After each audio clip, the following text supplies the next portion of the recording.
Hey, Geoff, did you play with Lego when growing up? Of course. I think, yeah, obviously. I think that, I mean, I don't know about every kid that might not play with Legos, but I feel like it was such a fundamental part of being a kid, especially, at least my childhood. There was just Yeah, Legos sort of strewn all around my bedroom at any given point in time. Um, I think it's yeah, a and I even common experience, right? I mean, not like you said, not everybody, but it's a pretty common thing. And people in yeah, lots of places around the world have had that experience. yeah. In fact, I can almost remember my very first. Well, so I remember like sort of the first set that me and my brother owned together, which was like a knights one. It was like Okay. knights and like little castles and something like that. Right. But I remember the first set that was sort of mine by myself, which I got during Christmas, I think at one point, and it was like aquamarines or something. It was like these underwater sea base kind of thing. You build these little like vessels that were like research vessels. Yep. It was Yep. really cool. It was very unique, very dynamic, and I just remember like some of the pieces were like kind of interactive, right? This was like, I guess now getting into the more of the Lego history where technology had advanced sufficiently enough to where certain pieces you could push almost like a button and like something would like flip open or something like Yeah, that. that's right. Yeah. I mean, I think it's fair to say that from the time you were a kid, from the time I was a kid to the time you were a kid, Lego progressed a lot. And things like when I first started playing with Lego, the minifig really hadn't even been invented yet, for example. And they had like an earlier version of it. So there's been a lot of changes over time. And so Yes. that's what we're here to talk about really is Lego over time. And um, it's Yeah. interesting that you can remember your first set. It's funny because, as you were just talking about like more and more advanced sets, and maybe we'll get to this at some point, but I'm recalling that a friend of mine purchased it's like a Nintendo Lego set that has like a full TV Yep. thing. And you like sort of build this thing, and then you have like, you play like a Mario. Well, I don't know if you actually play it, but it's like interactive in a certain way where you have like a So there's a controller. couple things here. There's a Mario set that mimics the Nintendo and that has sort of Mm, this rolling screen on it. But then there's a whole line of Mario Brothers that's sort of interactive, and there's lots of different sets you can buy, and mhm. there's an electronic thing and it will make it register and it makes certain explanations and stuff like that. So and these have come out just in the last few years. Yeah. So Yeah. there've They're been wild. there's a lot of intellectual property licensing that has gone on in the world of Lego, particularly in the last 20 years. Yeah. And I guess on that note, we'll probably do an episode on Nintendo someday because just like Oh, with Lego, very fascinating history that sort of really epitomizes a lot of geography I today. think that would be a great episode. I'm looking forward to that one as well. Yeah. So I'm also wondering, and you probably know this because we've talked about it, but that there is an entire subculture and community of adult Lego fans out there. Yes, I actually did know that. Yes, because we've talked about it Right. specifically. Yeah.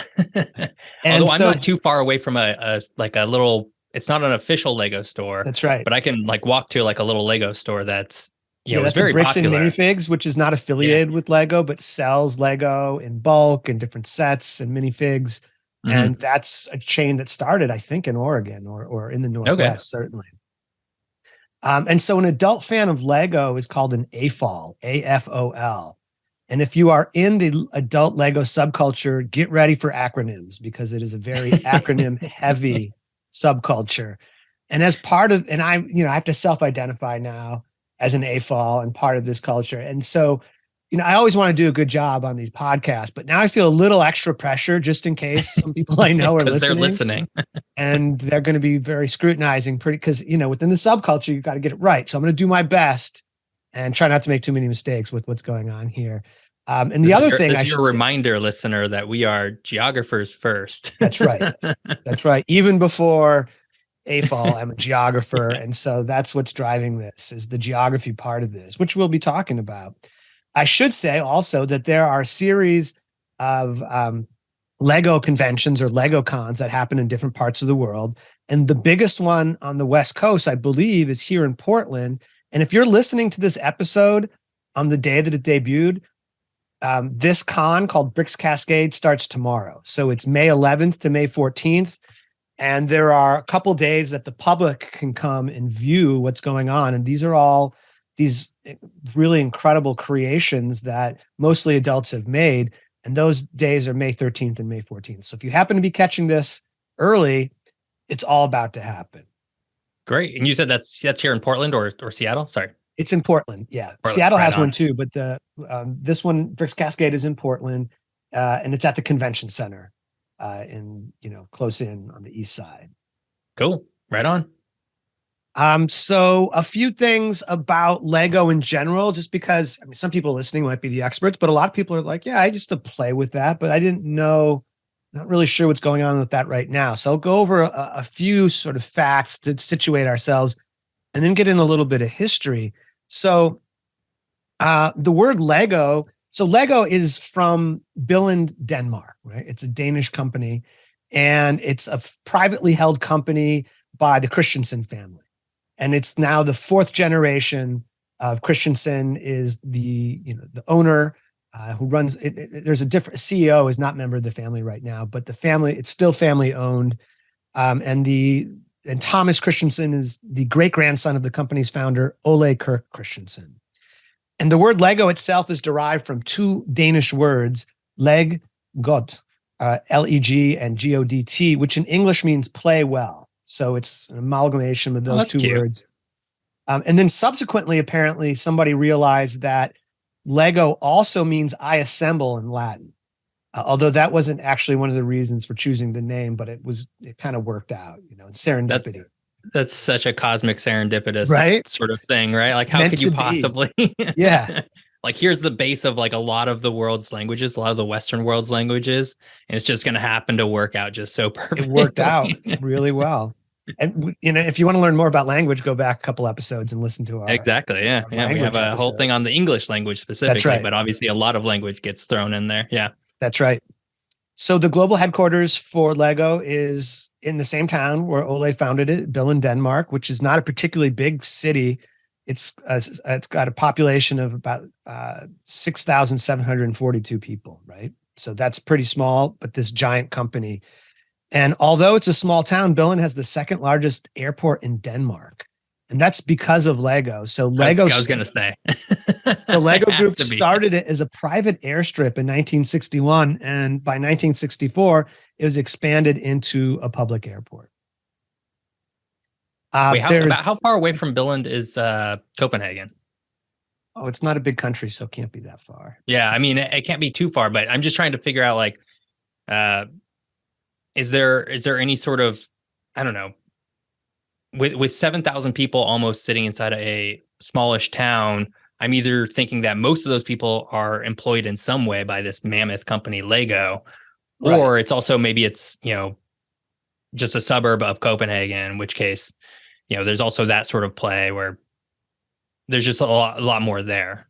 I guess, how geographically isolated is it? I'm trying to look right now. It's not particularly close to Copenhagen, actually. Okay. So there are probably a lot of people who live in neighboring municipalities and those kinds of things, but it's looks like it wouldn't be an easy commute. But the fact that it's in kind of a more peripheral area, or what used to be a very rural area, is actually a really interesting part of the story. Exactly, yeah. Let me say also that there is a company, a holding and investment company that the Christensens own called Kirkby, which owns 75% of the Lego group. And then when I talk about the Lego group, I'm talking about the company. And then the Lego Foundation, which is the philanthropic arm of the family, owns the other 25%, which means that some of the profits automatically go directly into philanthropy. And that arrangement has been in effect since 1999, that the foundation has owned a lot of it. So today, by several measures, including revenue and brand value, Lego is the largest toy manufacturer in the world. Its 2022 revenue was $9.2 billion. I guess, so what would be what's classified as a toy manufacturer? Because to me, that term can be so conflated. I guess I would think, like, is this like all just Barbies? Or like video games, also toys, I guess? If we look at, it might help to look at some other of the companies on the list, right? Okay, So, yeah, let's do that. Let me also say that this 2022 revenue represented a 17% increase from 2021. So the company's done really well in the last few years. A lot of people found themselves at home during COVID, children and adults, and the number of people playing and using and building with Lego has increased a lot recently. So the second on the list that I saw, there are a lot of different lists of biggest toy companies. The second one was Bandai Namco, which is a Japanese video game company, two companies that merged in 2006. The mascot of the company is Pac-Man, to give you an idea of what they're up to. But they have a toy division. So it's not that they're necessarily a video game company that's putting them on the list, but it's the toy division that puts them on this list. Number third is Hasbro. And some of their brands include Nerf, Milton Bradley, Monopoly, My Little Pony. And then Mattel is fourth. Mattel has Fisher-Price, Barbie, and Hot Wheels, for example. Wow. So wait, so Lego is bigger than, so I guess I didn't really know how many toy companies there were, but now that you're starting to say some of these brands that are associated with some of these companies like Mattel, which you said is Barbie and Hot Wheels, and Hasbro, which has Nerf and Monopoly and My Little Pony, all these brands are immediately recognizable to me. That's and I would think are just gargantuan media properties and toys and everything like that. And Lego is bigger than them all. Right. And they sell kind of one thing, which is one thing. They kind of sell one thing. And these other companies sell lots of different things. And Lego hasn't always been the biggest toy company in the world, but in the last, I feel like a decade or something like that, it has taken that mantle on and has by far and away the largest toy company now. And this kind of tracks too, because actually just in my local sort of department store here in Portland, I've noticed the Lego aisle went from one aisle to now two aisles. So I guess that actually kind of tracks with them sort of maybe growing, especially during the pandemic, where stores are like, oh, these are very profitable. People really want these. We'll add more shelf space for them. Yeah, absolutely. And then marketing increasingly towards adults as well, so that it's children and adults, although it tends to be all in the toy section of stores. So one of the questions I think we'll try to answer here in this episode is, how does a woodworking and carpentry shop, which is what before Lego was Lego, it started as, how does this woodworking and carpentry shop in heavily agricultural part of rural Denmark go on to become the largest toy company in the world that sells plastic bricks? And the story of Lego in a lot of ways is really the story of globalization. So as we talk about it, we'll try to check in with certain moments at the greater context and think about how it plays into what's happening in the greater economies and culture of the world as well. There's nothing quite like geography like globalization is. Right. That's all of it, right? That's everything. It wraps so much of it all in one little package, one little word. And globalization, can mean lots of different things. And in a lot of ways, it's actually been going on for centuries. But, we're talking about 20th century and 21st century globalization, the sort of newest era of globalization. But let's go back, and the year is 1916. And Ole Kirk Christensen buys a woodworking and carpentry shop in Billund, which at the time was mostly farming. And the workshop and the family home burned to the ground in 1924, but they rebuild. And this is foreshadowing, because it's not the last fire that's going to happen in the woodworking shop. And, the moment of greater context in the 1920s, at the end of the 1920s, is the Great Depression, which is something that has global ramifications. Huge impacts throughout the world, including Billund. And life for farmers and carpenters became very difficult. And the business was struggling. And in 1931, he had to let his last worker go. And, it was a question of whether he was going to be able to continue doing this. And he has to make... This was before like it was a toy company. We're just talking about...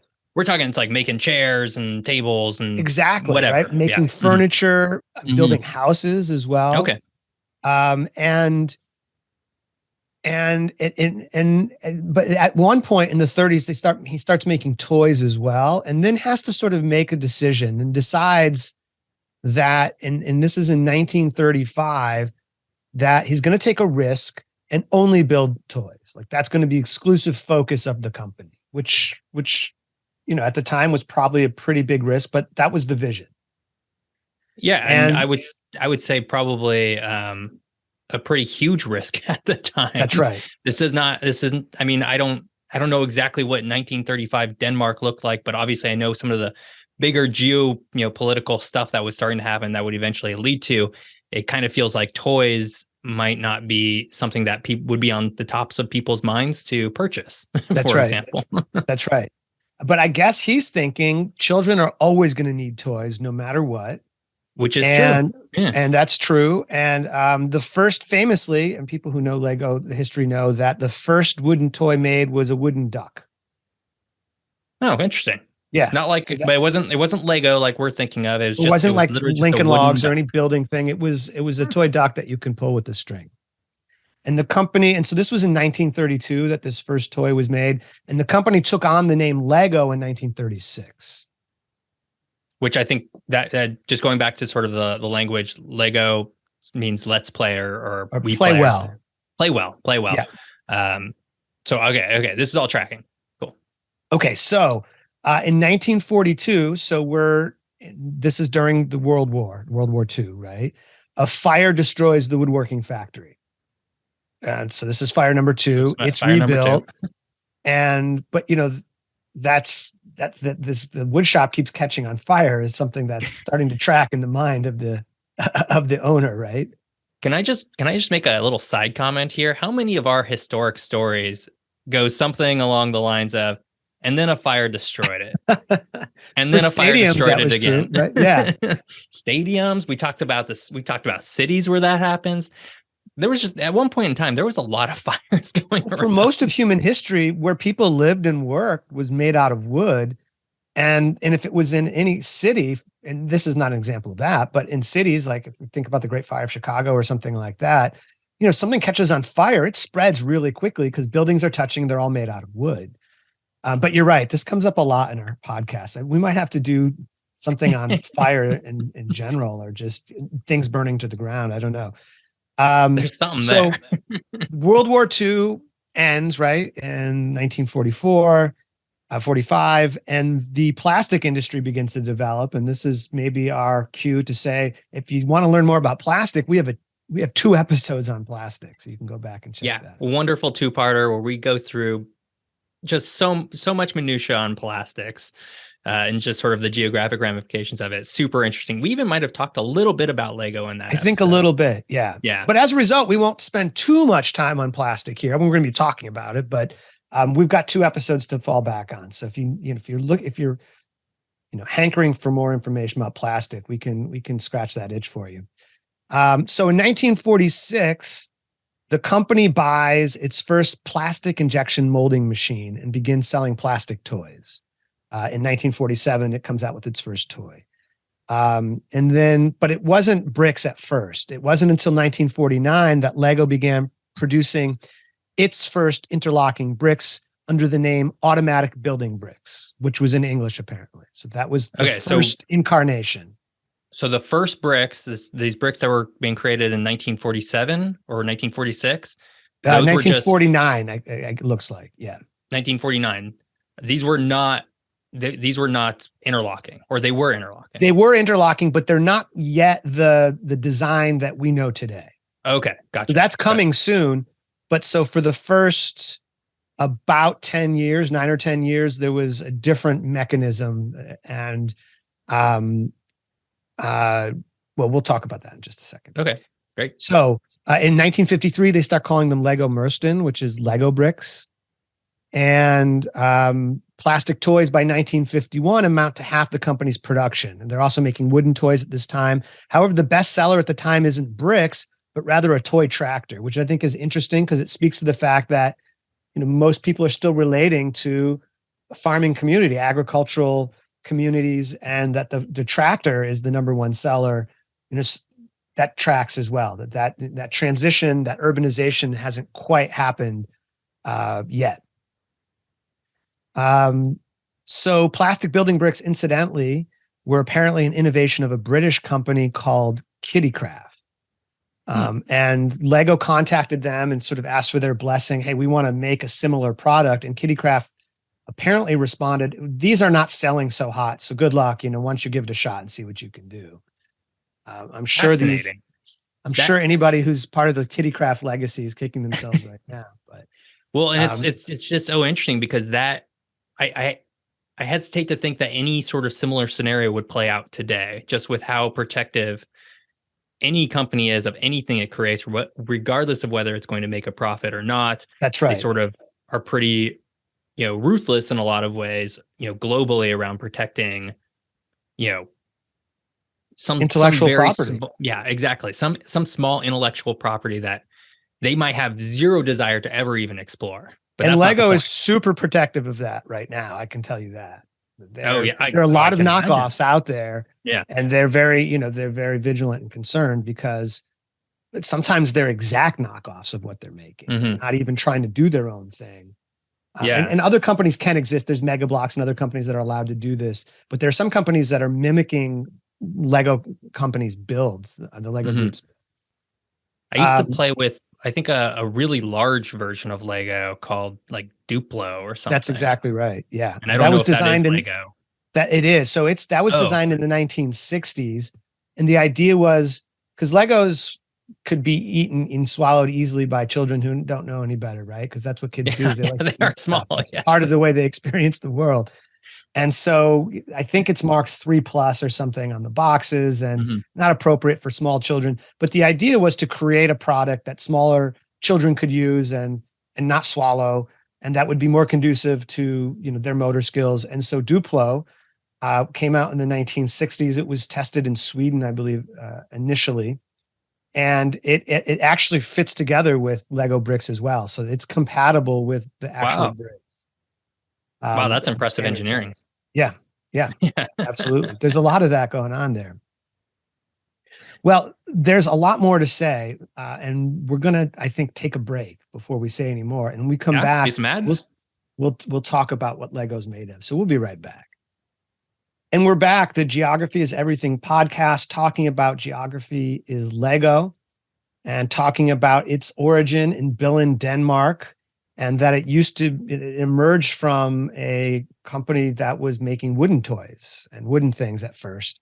And so let's talk a little bit about the plastics. The first bricks were made out of cellulose acetate. But the reason that they were looking for an alternative material is because the bricks didn't quite have the desired ability to stick together, what they call clutch power now in the Lego world. They didn't really stick together well enough. So after some experimenting in 1963, a polymer that usually goes by ABS, because the name is extremely hard to pronounce. I think it's acrylonitrile butanate styrene. I'm probably butchered that. That is a mouthful. And I've listened to it online to try to remember how to pronounce it, but let's just go with ABS for now. So, yeah, we'll call it ABS. ABS is the material that they adopted for Lego bricks at that time. It's still being used today. It's non-toxic. And the advantages over cellulose acetate is that it's sturdier. It's more resistant to warping from heat and other things, and also holds color. The color fast properties are better, so there's not as much discoloration. And then apparently permits greater precision in the molding process as well. So after it looks like 4 or 5 years, they decided that this was what they'd move forward with. I will say, as a little bit of a side, that increasing Lego is now trying to use something called bio-PE or biopolyethylene, which is also sometimes known as renewable polyethylene, and it's made out of ethanol. And it can be made from plants including sugarcane, sugar beet, and wheat grain. So, Lego's very conscious of the fact that it's using plastics, which is derived from oil, and trying to make some adjustments to their product. And so I don't think a large percentage of the elements are made this way, but more and more sets are integrating these bio-PE pieces into their situation. It's interesting as you're talking about sort of them moving through the different kinds of plastics in order to get that, would you call it clutch power? That's right. And you know how like there are some companies that have, very specific sounds attached to them. Harley Davidson has like I don't know if it's trademark, or copyrighted sound. Okay. It is. Yeah. Another great episode in the future. but as you were talking about this and you were talking about this clutch power, I could almost feel what a Lego feels like when you snap it in, right? Yeah, It's that's like, right. to me, that's almost that feeling, that tactile feeling almost is what Lego is, how things snap and pull apart to each other. So I can That's see right. how that's so important to their brand and their just sort of their whole identity, and finding It's that perfect fundamental. precision. Absolutely. Wild. Yeah. Yeah. And what they needed to do was find, this design had to stay together, but not so strongly that it couldn't be taken apart, and sometimes it takes a little bit extra effort than other times. Um, and the key to the design, so the current brick design dates back to 1958, and that's when it was patented. And they made sure to get a good patent on it because they knew that this would be, they felt like this would be something really strong. And the design, as you're familiar with, has studs on the top and then tubes underneath. And it's that combination that allows the clutch power to kick in correctly, and for things to be able to be built and to be able to stick together pretty well. Of course, we also know that sometimes they come apart. Yeah. In the 1950s, the economy in Denmark is growing, right? So there's recovery from the war, the Marshall Plan. The United States, is involved in that. And Lego collaborates with the Danish Road Safety Council to develop an urban template that has streets platted out on it, so that when children are building cars and buildings, they can put them on the street. And this is really interesting transition from the best-selling toy in the previous decade, which is the tractor, to all of a sudden really trying to get children acclimated to the idea of what it means to function in a city, to be safe in a city, and to build their own cities. And it's an interesting transition that happens from the 1940s to the 1950s. This kind of feels like the first thing that would lead to what we would know of as Lego sets today. That's right. That's right. I don't know if this was packaged as a set back then. It's packaged. They are packaged as sets. What doesn't exist yet are the themes that are common in Lego today. So there's probably 25 themes or something like that. And, some of them are licensed products like Star Wars and Harry Potter. And then some of them are Lego's own intellectual property like Ninjago, or what's called City, which was originally called Town. And there have been a lot of themes that have been created and discontinued, and those are sometimes in demand because of that. There are a lot of collectors. That's maybe another side altogether. But the year 1960 rolls around, and guess what happens in the woodworking factory? Oh, it burns down again, I'm going to guess. Right, there's another fire. It destroys part of the woodworking factory. Oh, no. And this is part of the thing that convinces Gottfred Christensen, who is the son of the founder, to focus exclusively on plastic toys. It's like apparently as a small child, he was responsible for starting that first fire. He and his brother, like playing in the wood shop, and started the fire. And so, but his two brothers, they don't see things going that way. And so he buys out the shares from his two brothers, who I think go on to form another company making wooden toys, if I have that correct.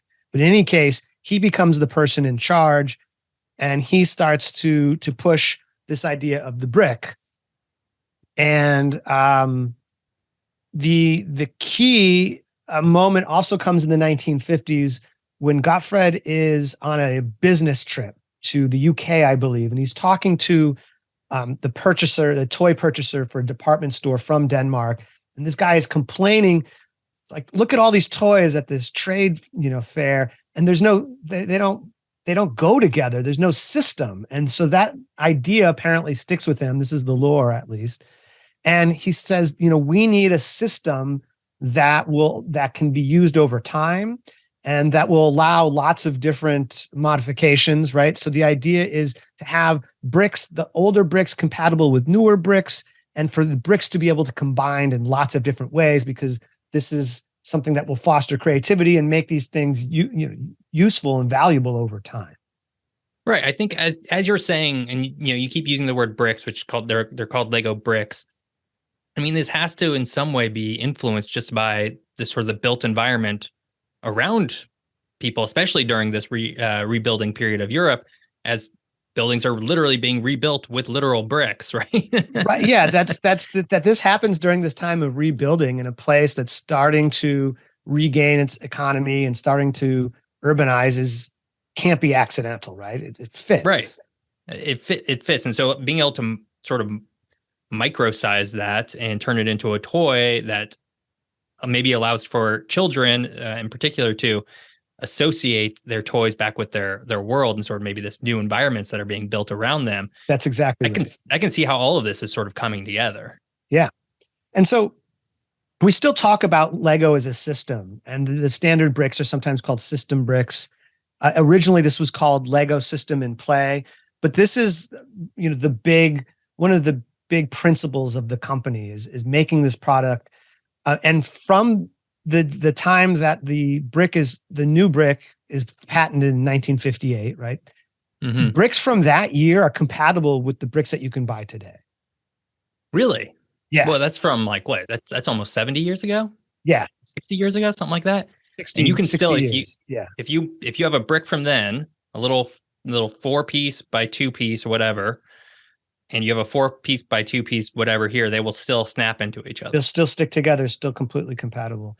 And in fact, that's impressive. When my daughter started playing with Lego a bunch of years ago, my parents sent me my Lego collection in a couple big boxes, and we just put it all together with their stuff, and it all works together. And you know what's even more amazing, at least this is my experience with Lego, is that they're also nearly indestructible. You can, if you chew on them pretty hard, you can make some dents, and that's why stepping on Lego is famously painful. It's because so it's not going to give, right? I mean, it's going to go right into your foot, right? And so that's where that comes from, is that this is not indestructible, but pretty durable material, right? Mm-hmm. Yeah, that's definitely the case. So let's stick in the 1960s for a second and talk about something that there's a line that comes out, maybe a lot of people don't know about. I had to learn about this during my research, but it was called the scale model, and it's introduced and marketed towards older children and adults. And it's discontinued by the mid 1960s. But this was sort of creating sort of more detailed pieces of architecture. And it includes an element that is 1/3 the size of a brick, which today we call a plate. So plates were introduced in the 1960s with this line that was marketed towards older children and adults. And, we're sort of going to come back to this because much more recently, as we said earlier, Lego became popular with adults, but is now courting adults and is really marketed toward adults. But really, there was an attempt to do this all the way back in the 1960s. When you say plate, are you talking about those ones that it's like it doesn't have any more whatever connectors on the top? Now it's just like a smooth top and it sort of would be a rounds things tile. out? That would be a tile. So, but a plate has studs on top, but it's flatter than a brick. But it's just flatter. So it's just thinner. So 3 plates or 3 tiles make a brick, basically. Yep. Gotcha. And this would be like creating the Eiffel Tower or creating the Empire State Building or something. Yeah. And I think that original line of the scale model was making what looked like ranch style houses, more what would have been modern houses at the time. All right. Yeah. But what you're talking about, sort of an architecture line that exists within Lego today, is one of the things that was one of the trajectories that really did bring in a lot of adults. I mean, some adults just liked everything and they started buying up sets and mixing them all together and making their own things. But the architecture line, I think is one of the lines that was really attractive to adults and has brought a lot of people in. So we talked about Duplo already a little bit, right? So making bricks for smaller children. And that was, again, it was tested in Sweden in 1968 and then launched worldwide in 1969. And then in 1977, so we're getting into my era a little bit, Lego launched something called Technic, which is a more advanced sort of system that is somewhat compatible with the regular system bricks. But it allows more complicated builds and sort of allows you to make cars with the wheels will turn and that kind of stuff. So that comes all online in 1977. And then in the 70s, they experimented with a couple of different sort of little people kind of things. But in 1978 is when the first Lego minifigures were produced. And so minifigs are sometimes called, and they have posable arms and legs, although they only move in one direction. They don't move sideways, but they move up and down. And these are become almost as iconic as the brick has for Lego today. Yeah, I would say, I mean, these are what, like there's a I don't know, half dozen Lego movies, or I don't know, there's a series of Lego movies out now That's that right. are all like, this is the characters, and like they're, kind of funny, and they have, like, you're right, they have kind of like a stilted movement, but at least in the animation, I think they sort of play into that sort of stilted movement a little bit. Yeah, I mean, because we have the ability with animation to make all kinds of movements, but they've replicated the Right. the limited range of motion of a minifig. Mm-hmm. And so there's Lego Movie, there's Lego Movie 2, there is a Batman Lego Movie, and then there's a bunch of shows that have been made, like Okay. Ninjago and a bunch of things. Mm-hmm. So there's a lot of media that has been created out of Lego as well. And then in 1978, we get the first Lego themes. And we mentioned that there's a bunch of different themes. And the first themes were castle, space, and town. And there are a lot of AFOLs that identify really strongly with one of those themes, even today. Yeah, I mean, I just going back to sort of when you asked me my first like experience with Lego, and I had said that my brother and I had a castle themed one. It could have very well have been derived from the original castle. I don't know. I don't remember exactly what it was called. This would have been probably in the early 90s. I think that one sort of stands out to me as the most interesting one. I could see why town, and basically the city version of it would come about. Space seems very obvious. Space was all the rage back, I think, then. Right. But castle is kind of interesting. I wonder what the impetus for that would have been. Well, I can explain a little bit what's going on here. Is that, first of all, the first castle was produced famously using yellow bricks, which, and apparently maybe some castles, I remember reading something that some castles maybe were painted different colors and those things. So maybe it's not as historically incorrect as you would think, but normally we don't think about castles being yellow. We think about them being gray. Definitely not. Yes. But one of the things that the Lego company, the Lego group, has been really insistent on is that their toys shouldn't be used for modern warfare kind of things, right? And so there are knockoffs made that have modern weapons and things like that. So the reason that castle is safe is because they could make older weapons, period weapons, which they didn't feel were as as suggestive to children, about violence and that kind of thing. And the reason the castle was yellow is apparently, and I don't know if this is true, but I've heard this many times, that they were afraid that kids were going to make tanks and stuff out of the gray bricks, because there was a really limited number of bricks originally, particularly in the 70s when I grew up. There was black and white, yellow, blue, and red. There wasn't a whole lot else. There were a few small elements of different colors. Today, there are a lot of different colors and different shades of different colors. But originally it was limited. And so that, modern warfare bit is part of the reason that the castle theme and the space theme kind of lent themselves to the company's sort of ethos. Yeah. And I think, and please correct me if I'm wrong, I'm definitely not a Lego expert, but I can't recall there being any sort of modern warfare Legos today. Like, I mean, there's like Army Men, which is a whole other brand of toy. Right. So obviously there are some toy companies who do court that. Is there any, I don't think there's any Lego that has like a tank, like a modern day tank today. No, there isn't. In fact, there was a famous case of a few years ago, an Osprey, which is a helicopter, was being produced by Lego. And this was an Osprey that was, I think, a rescue vehicle or something like that.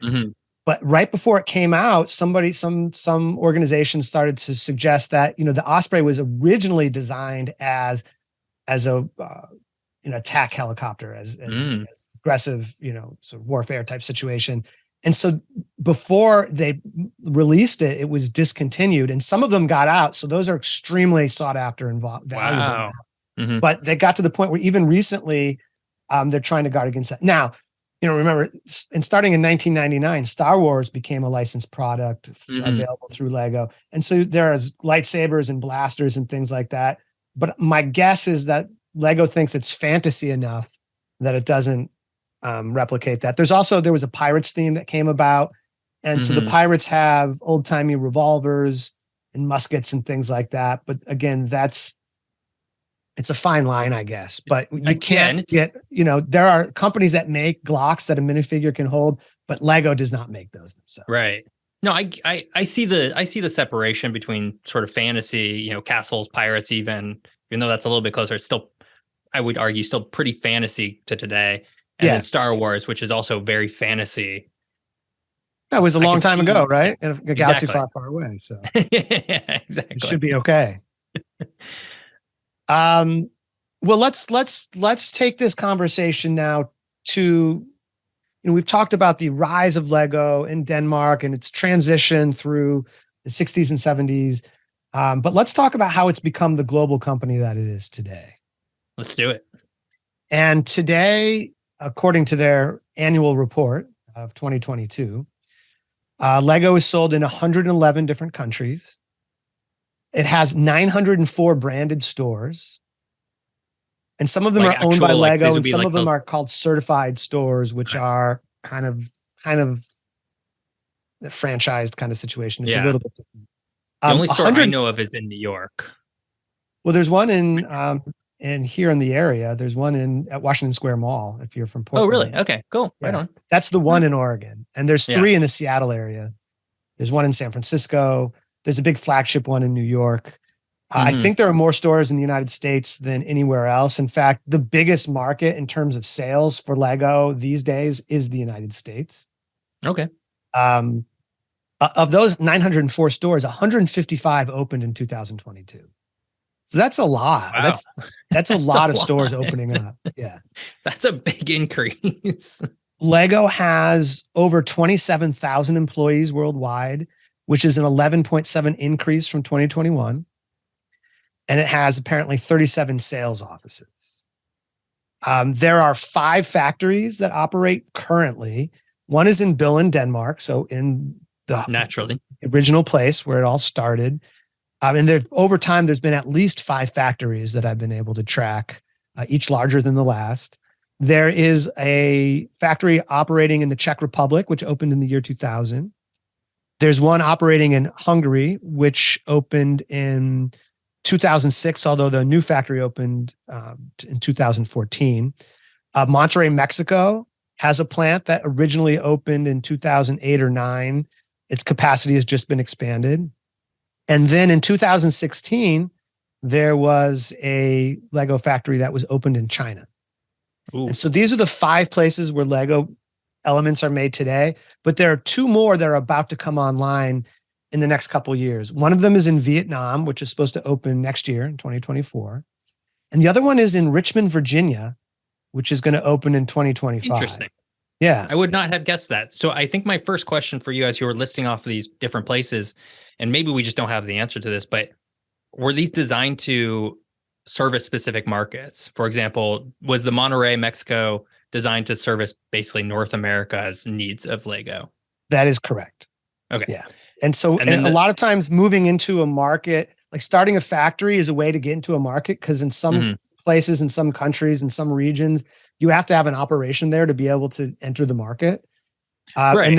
And then also in certain areas, there were so many knockoffs. The idea was to establish a presence there so that people would come to associate these bricks with Lego instead of one of these other companies. Well, yeah, and that was going to be my follow-up question was because I noticed Xinjiang, or sorry, not Xinjiang, the one in China that opened in 2016, was that put there to first service China as maybe an emerging market? Because I noticed I would have first maybe suspected that they were the top market for Lego, just knowing how they may be at some point. Yeah. Lego has made huge efforts in the last handful of years to expand their presence in their market in China. So there's been a lot of efforts there. There are more and more stores opening there, but apparently it's not the largest revenue at this time. Okay. As we know, China's got a developing, it's urbanizing quickly. There's a larger and larger middle class, and so more and more families are probably thinking about this as a good toy. And then there's also some lines of toys that speak directly to Chinese aesthetics and history and stuff like that. Yeah. So, and then that was going to be my follow on was, are these different markets getting different sets that the other ones don't, right? Like, that's a great question. And so for a while they were, and for a number of years, there would be sets that would be exclusive to different parts of the world. And only in the last handful of years has that sort of gone away. Now, there's still some exclusive sets that are sold through Legoland. But now and I can confirm this because I was just in Japan and my friend Eli was just in Croatia and Slovenia and Italy. And then he went up to Canada, and we know the United States, and they are selling the same exact sets in all of those places. Okay. And so they've moved away from sort of a regional production to have a global production. And one thing, because people were sort of complaining they couldn't get sets from another part of the world. So it's interesting. The strategy has gone from some degree of localization to a very global sort of situation. Mm-hmm. Yeah, it makes sense. I can see how there might be demand for, a set that was exclusive to China. I don't know if there was one that was like the Great Wall of China. But for example, if there was, people still wanting to like replicate that and build that, whether they're in the United States or Germany or, really wherever. Yeah, Lego's been coming out with a couple sets to correspond with the Lunar New Year in China. And those sets were, I think, harder to get a few years ago, but now they're pretty readily available. They might not be as available in different places, but there's certainly, you can get them, for example, online or at a Lego store here. There's a lot more to say, but I feel like we're coming up on an ad break. We are. Yes. It is time to do a quick break for our sponsors so we can make money. We will do that, and we will come back to our conversation about the global reach and spread of Lego. And we're back. It's the Geography is Everything podcast, and we're talking about Lego and the globalization of what is now the largest toy company manufacturer in the world. So, what a fun Jeff, topic. It's a great topic. It's such a great topic. Yes. I'm loving learning everything about this right now. And it's highly geographical, right? I think we're not forcing it into geography. It is geography. We're not. Yeah. Some of them do feel a little more forced. Right. I mean, geography is everything, but sometimes the geography is a little harder to get to. This one, it's very plain. It's very out in the open. It's right there. So let me ask you this question, Jeff. Would take a guess at what the first country that they sold Lego in outside of Denmark? Well, I guess okay. I'm going to guess the UK. And the reason why I'm going to guess that is because of the kitty bricks or whatever thing it's called.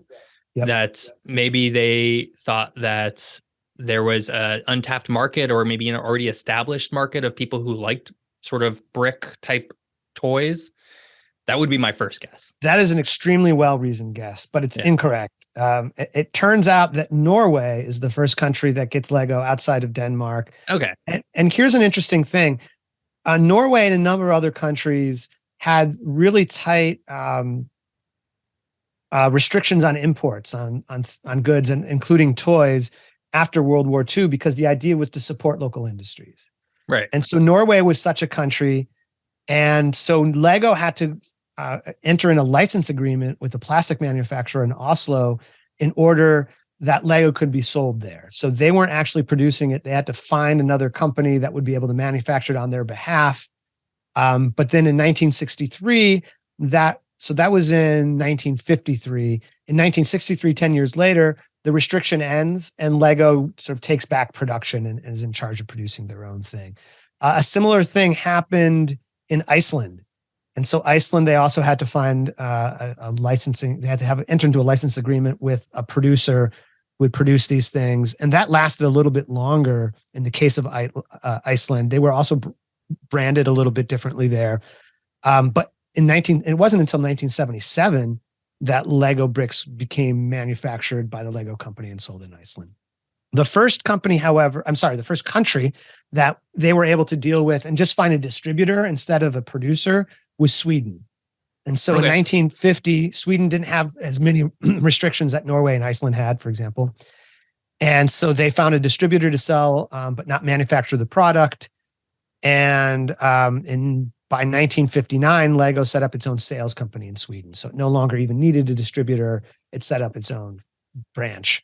We're still very Nordic right now. We're still very, so it all spreads regional, Northern regionally Europe. That way. Mm-hmm. However, the key moment, I think, is 1955 to 1956 when Lego begins to sell its product in Germany. And Germany is a very big country in Europe, was a very big center of toy production worldwide at the time.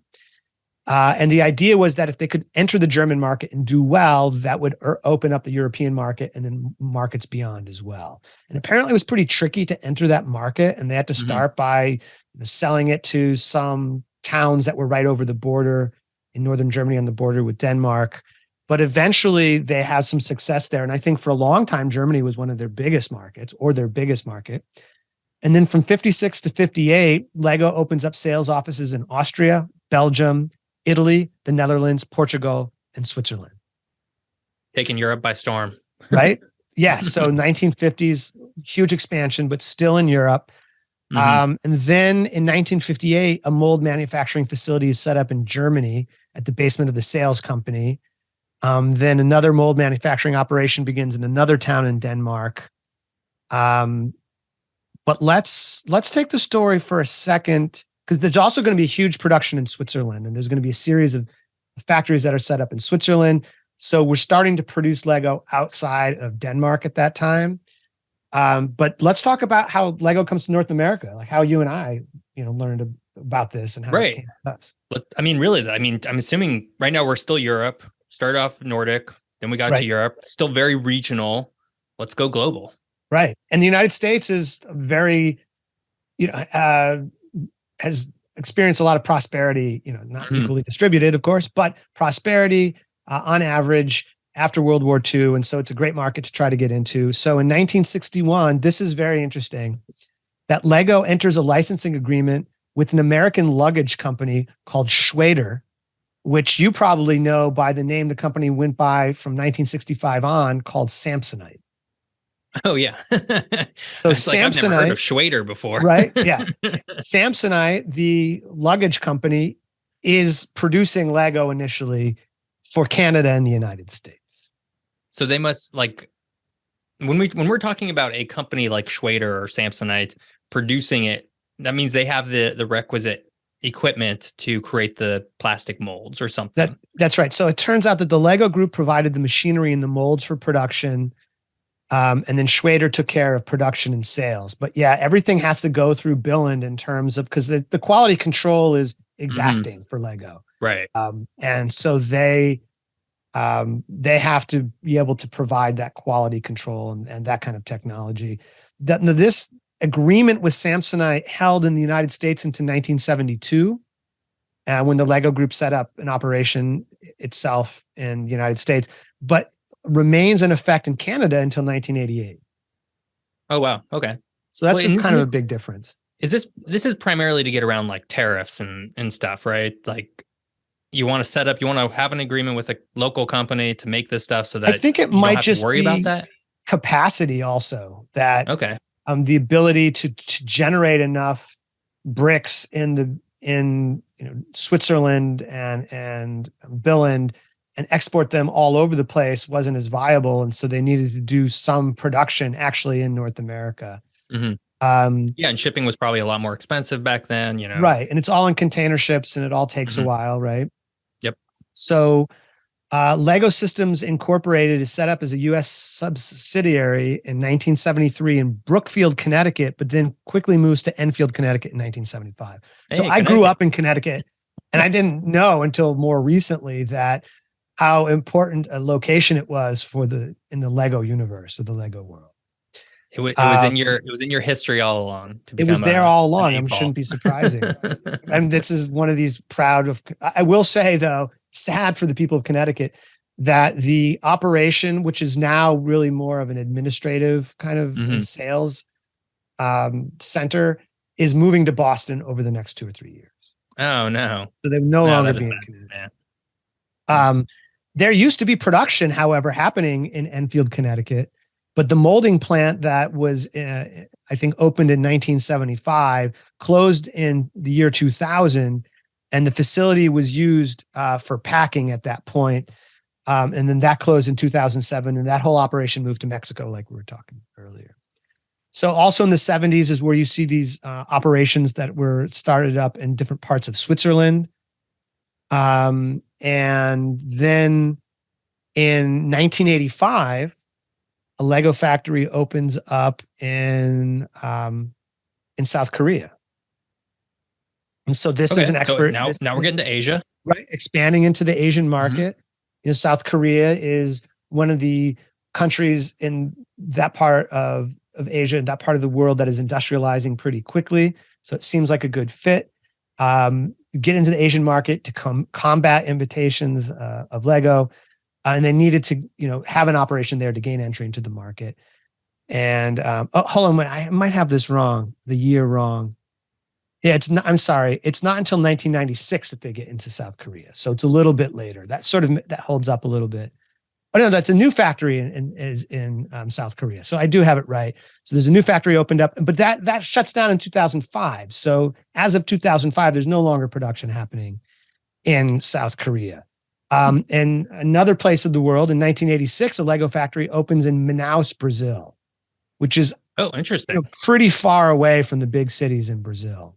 Yeah, I mean, I only know of Manaus from the 2014 World Cup. Right, because there's a World Cup stadium that should have a World Cup stadium there, and I remember thinking like, "Oh, that's interesting. Where's Manaus?" And it's a city that's kind of in the middle of the Amazon. Yeah. This facility closes in 1998, and the production moves to Mexico.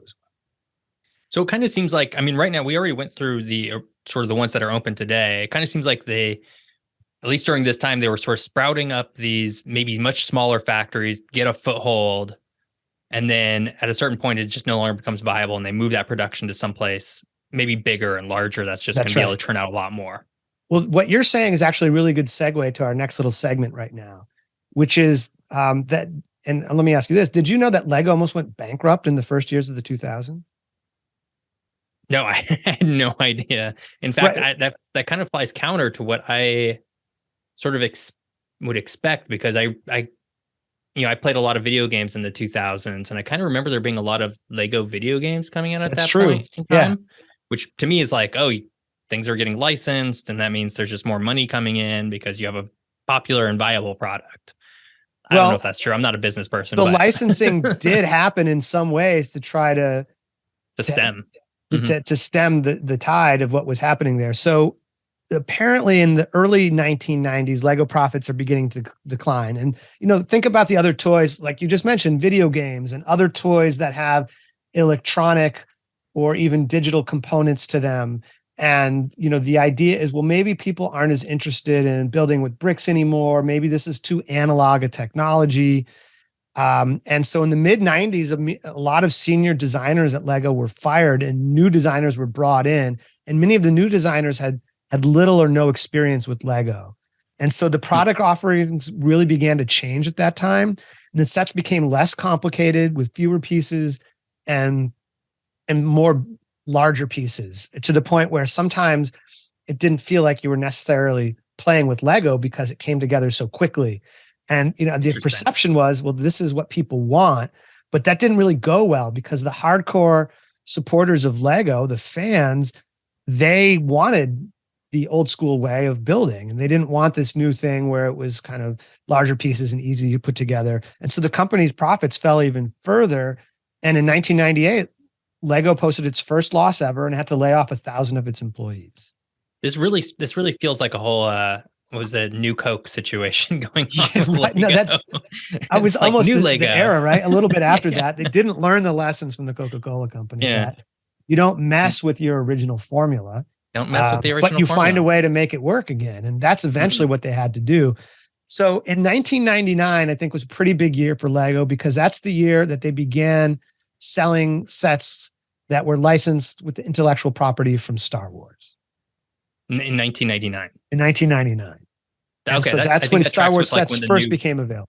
Yeah, I think that's when the first new movies came out in like a long time. Yep. Which I think were largely geared towards kids anyways, if I'm remembering correctly. So all this sort of tracks, attaching yourself to although most of the offerings from Lego was from the original trilogy. Oh, but it does coincide with the new movies coming up.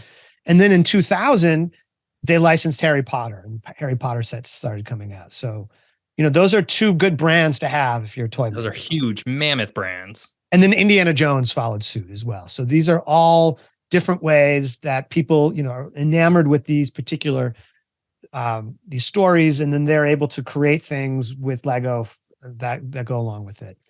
But by 2004, so that helped. But by 2004, the company was close to bankruptcy, and so they had to, for the first time that year, they appointed a CEO who is not part of the family. They had already established 4 theme parks. They had to sell those 4 theme parks to something called Merlin Entertainments, which they subsequently bought. They now have a 50% share in Merlin Entertainments, but that was more recently. So they had to, lose control of that. And they had to sort of reduce the number of things that were being produced and the number of new elements that were being produced and sort of get back to fundamentals. But a lot of the closing of some of the factories that we were talking about earlier that happened in the 2000s coincided with this need to tighten the ship, right? And to get things back under control. And there was this really interesting moment from 2006 to 2008 or 2009 where they outsourced the production of some of their bricks. And so they found another company that's called Flextronics. Today, this company is known simply as Flex, but Flextronics is one of the largest electronics manufacturing companies in the world. And they manufacture various parts for electronics and cellular technology and things like that. And after they started up shop in the Czech Republic and Mexico, but after just a few years, Lego became dissatisfied with the agreement. They felt like things weren't being produced quickly enough. The production wasn't flexible enough. So by 2009, the Lego group decided to take control over all of the molding factories again. They bought the Flextronics factory in Hungary that had been set up, and then they moved production from Juarez to Monterrey in Mexico and ran that factory themselves. So I feel like anytime there's like an outsourcing to like another company, and maybe this was a little bit more, I guess, avoidable during those early years in 1970s and 60s, when they had to make these deals with Samsonite, this luggage company. But I feel like certainly, as we get into the 2000s, doing that, there's going to be an inherent sort of cost cutting down the line. That's right. That I would imagine a company like Lego not being entirely happy with. Right. And they're not a publicly traded company, right? They're a family brand. So the family gets to make the decisions about what happens. And they said that, that creation of the brick itself is so primary to what happens that they need to have complete control over that. So after that experiment, they took back production, and under the new CEO, they rebounded and they became very successful again. And then in 2016, that's when they opened the facility in China, supplying to the Asian market, expanding there. And that's kind of where we are today, talking about the 5 factories, soon to be 7 factories. That is kind of the story of globalization. That's the quick and dirty version. I mean, we could go on. And if we had a Lego podcast, it would be something else. But since this is a geography podcast and we only have an episode to talk about it, we can leave it there. Well, I think with that, I think we're about done with our Lego episode here. Hunter, you want to run through some pluggables? Absolutely. I'm Hunter Shobi. I'm a professor of geography at Portland State University, and I'm co-author with David Banis of Portlandist, a cultural atlas, and Upper Left Cities, a cultural atlas of San Francisco, Portland, and Seattle, and co-host of this podcast. This wonderful podcast, yes. And my name is Geoff Gibson. I am also co-host of this podcast, Geography is Everything. I also run a YouTube channel called Geography by Geoff, which some of you probably know me from there. We also, as part of this podcast, we run a Substack where we sort of write some articles. We also host this podcast there. So you can listen to this on Substack if you want. And you can find that at geographyiseverything.substack.com. And finally, I always make this plug. It just makes us feel really good. But if you're listening to this on an app or on YouTube, which again, you can listen to all these episodes there, please, if it's on YouTube, like and subscribe to the episode. If it's on one of these apps like Apple Podcasts where you can rate and review, we really appreciate seeing sort of the reviews that come in. I think it really helps us within those systems, as well as gives us a little bit of a morale boost. So please do that. Give us a shout out if you feel like it. Yeah. And so I think with that, we will see ourselves out. Next week, we are starting a really fun sort of kind of 2-parter where we're going to talk about one episode, the geography is coffee, and Hunter's going to be leading that episode. And then followed up with the next week where I'm going to be leading a geography is tea. And so they're going to be separate episodes, but there's going to be a lot of tie in between them because you really can't separate the 2 beverages in my head. So coffee and tea coming up. Coffee and tea coming up. All right. We'll see you next time. Thanks for listening.